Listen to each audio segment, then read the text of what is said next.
We don't know how. That means we can't write down how, because it's more complicated than any form of writing can express.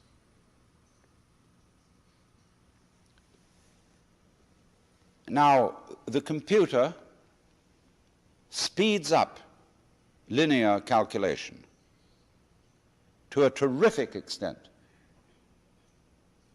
but it still comes nowhere near the capacity of the human brain.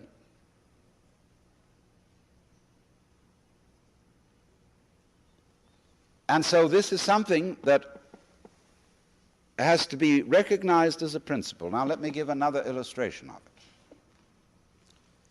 Every corporation employs a number of people in research.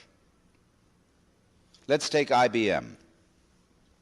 They have a huge center down near San Jose where they have a research staff. And one of the first things they had to recognize is that you can't put creative research people under the clock.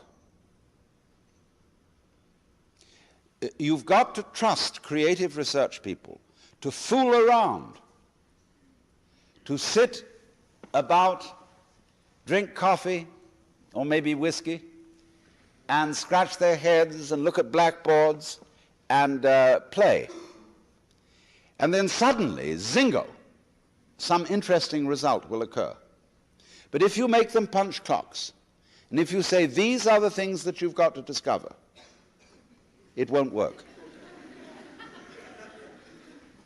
So the corporation has to make an act of faith in its research personnel. It has to say, we recognize you have an amazing gift called brains. We don't know what these are, but it seems that in the past you've been fruitful. And so we're going to employ you to do your thing, whatever that happens to be. And we'll make an act of faith in you. And invariably, if they make that act of faith, it will work. Some fantastic idea will come out. Not perhaps the idea you expected. In fact, it may not even apply to your particular business, but you could always sell it to somebody else. Now then, let me go. This is a fundamental principle.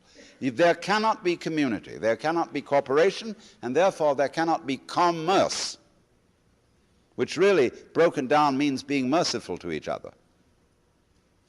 There cannot be commerce without mutual trust. I mean, there are even insurance companies called mutual trust. But it just can't happen. The society at the moment is mutual mistrust. And therefore it becomes increasingly difficult to do anything. Business is inhibited by the lack of free enterprise. Well, that sounds very right-wing. But actually, fascist states, corporate states, totalitarian states, are utterly against free enterprise.